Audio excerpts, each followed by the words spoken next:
ठीक है। संतान प्राप्ति की कामना को पूर्ण करती है और ये पुत्रता एकादशी का व्रत पवित्रता, इस एकादशी को पवित्रता एकादशी भी कहा जाता है। इस एकादशी की कथा का श्रवण एवं पठन करने से मनुष्य के समस्त पापों का नाश, वंश वृद्धि तथा समस्त सुखों को भोगकर परम लोक में स्वर्ग की प्राप्ति होती है। श्रावण मास के शुक्ल पक्ष की एकादशी को पुत्रदा या पवित्र एकादशी बताया गया है। इस दिन भगवान शिव के साथ साथ जगत के पालनहार भगवान श्री विष्णु जी की विधि विधान से पूजा करने का विधान है। इस प्रकार इस उपलक्ष्य पर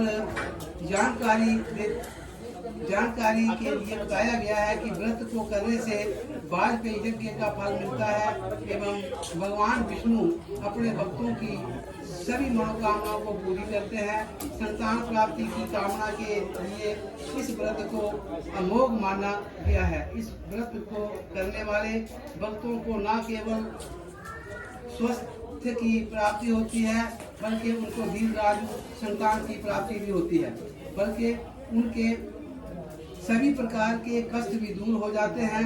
पवित्र एकादशी की कथा का श्रवण एवं पठन करने से मनुष्य के समस्त पापों का नाश होता है, वंश वृद्धि होती है तथा समस्त सुखों को भोगकर मनुष्य परम लोक को स्वर्ग की प्राप्ति होती है।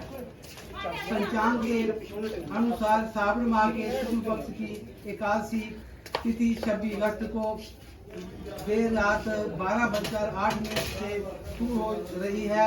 इसका समापन 27 अगस्त को 9:32 तक मान्य रहेगा। उदया तिथि को देखते ही श्रावण पुत्रदा एकादशी का व्रत 27 अगस्त रविवार को रखा जाएगा। तदपरंतम श्रवण एकादशी सब पापों को हरने वाली उत्तम तिथि, चराचर प्राणियों सहित समस्त त्रिलोक में इससे बढ़कर दूसरी कोई एकादशी नहीं है। इस दिन समस्त कामनाओं तथा सिद्धियों के दाता भगवान श्री सत्यनारायण की उपासना करनी चाहिए। रोगी से पीले चंदन, अक्षत, पीले पुष्प, ऋतु फल, मिष्ठान आदि अर्पित करके भगवान को धूप दीप से भगवान की आरती उतार करके दीप दान करना चाहिए। इस दिन ओम नमो भगवते वासुदेवाय इस मंत्र का विशेषकर उपासना करनी चाहिए, पाठ करना चाहिए। संतान कामना के लिए इस दिन भगवान श्री कृष्ण बाल रूप की पूजा की जाती है। योग्य संतान के इच्छुक दंपति प्राप्त स्नान के बाद पीले वस्त्र पहनकर भगवान श्री कृष्ण की पूजा करें। इसके बाद संतान गोपाल मंत्र का जाप करें, पाठ करें, श्री कृष्ण की पूजा करें। इसके बाद संतान गोपाल मंत्र का जाप का पाठ करें। इस दिन भक्तों को पर निंदा, छल, कपट, लालच, द्वेष की भावना से दूर रहना चाहिए। श्री सत्यनारायण भगवान का ध्यान करते हुए श्री विष्णु के भक्ति भाव से उनका भजन करना चाहिए। द्वादशी के दिन ब्राह्मणों को भोजन कराने से के बाद स्वयं भोजन करना चाहिए। इस तरह इस व्रत का विधि विधान बतलाया गया है।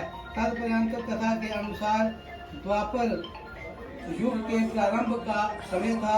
महिषासुरपुर में एक राजा महीजीत अपने राज्य का पालन करते थे।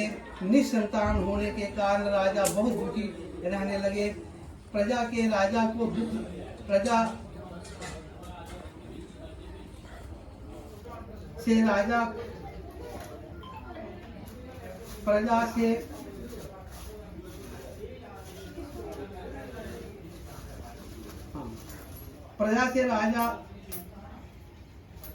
का दुख देखा गया नहीं और वह लोमस ऋषि के पास गए और ऋषि से राजा के निसंतान होने का कारण पूछा। लोमस ऋषि ने बताया कि राजा पूर्व जन्म में एक निर्धन वैश्य था। एक दिन जेठ के शुक्ल पक्ष में एक 10वीं तिथि को जब दोपहर का सूर्य तप रहा था, वह एक जलाशय पर पानी पीने पहुंचा। तभी एक गाय अपने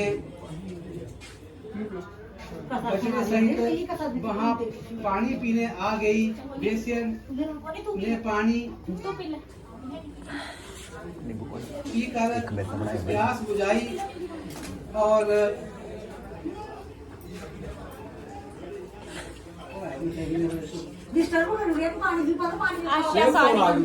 फोन इ'यां करो ना साइलेंट, वो कर लो ना, फ्लाइट मोड कर लो ना, फ्लाइट मोड कर लो फोन।